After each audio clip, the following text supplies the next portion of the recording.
Hello there everyone, it's Nina. Thanks so much for joining me today for a new tutorial. I have a different project to share with you today and it involves macrame. The art of macrame was big back in the 1970s and it's recently made a comeback. We have a whole bunch of kits that you can use to make fun macrame projects here at Simon Says Stamp. I'm going to be using one of them today and I'm going to show you what you can do with this macrame project beyond just the basic color of the cotton rope.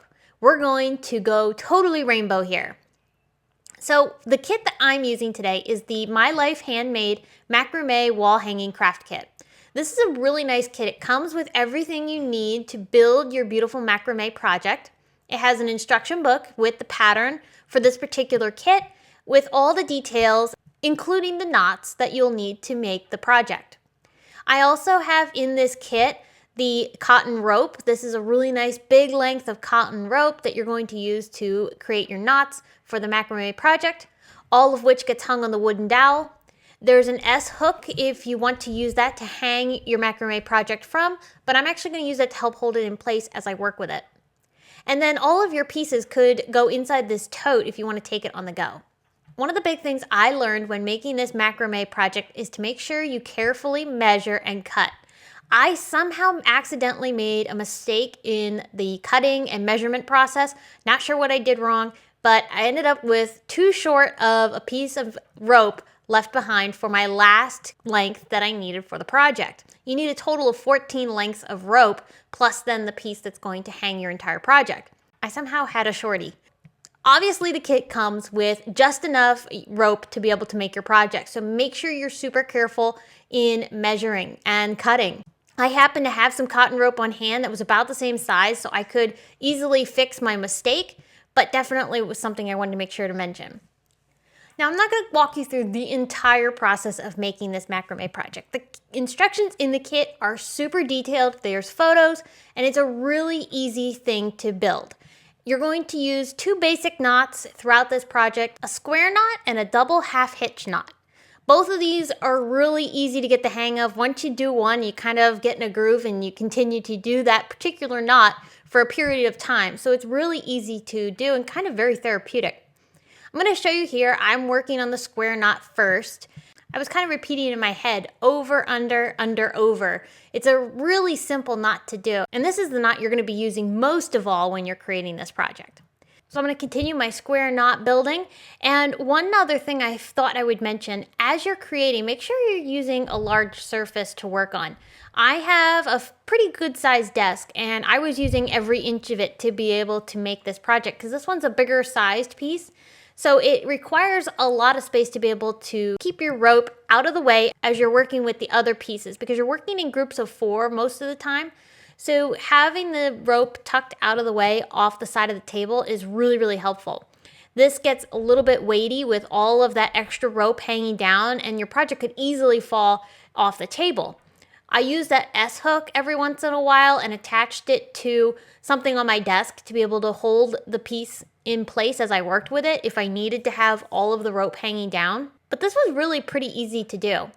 Now at some point during the project, you're going to need to number all of your ropes. I discovered that the easiest way to work with this was to add post-it notes onto each individual rope piece because I need to know exactly which rope is which as we start making certain knots across this project. So having a sticky note attached to each individual piece, numbered in order that the instructions called for, was really easy because now as I'm working and needing to move the numbers up and down across my project as I create the knots, that allows me to easily remove the sticky notes and then put them back in place down below.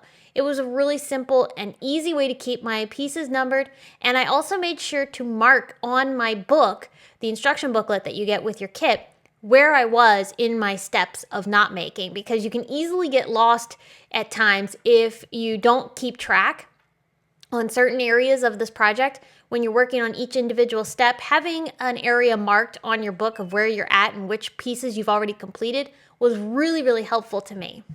The design of this macrame project is really cool.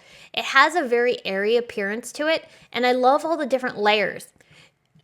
As you're working with the knots, you have a lot of extra rope hanging down along the bottom, and that gives you a little bit of wiggle room to decide if you want to make the spaces in between each of your knot groupings larger or shorter.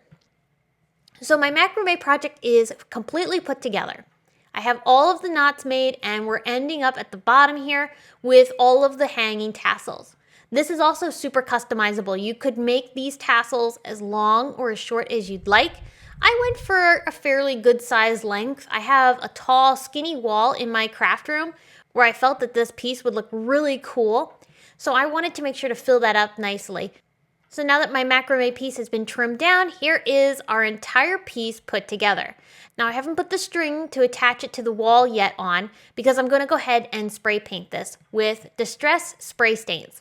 So in my studio here, which is not very big, but I have enough space to be able to lay down some cardboard where I can keep my floor clean as I add Distress Spray Stain on top of my project. So I have it spread out on the cardboard. I make sure it's nice and flat before coming in with my Distress Spray Stains. I'm using Abandoned Coral, Wild Honey, Twisted Citron, Cracked Pistachio, Broken China, and Wilted Violet. And at the very, very bottom, I also use KITSCH Flamingo.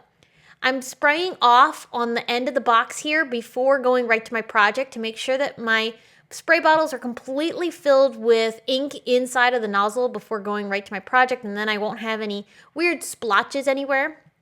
I'm blending the colors as I go along, overlapping, so that way they create nice transitionals between each individual shade.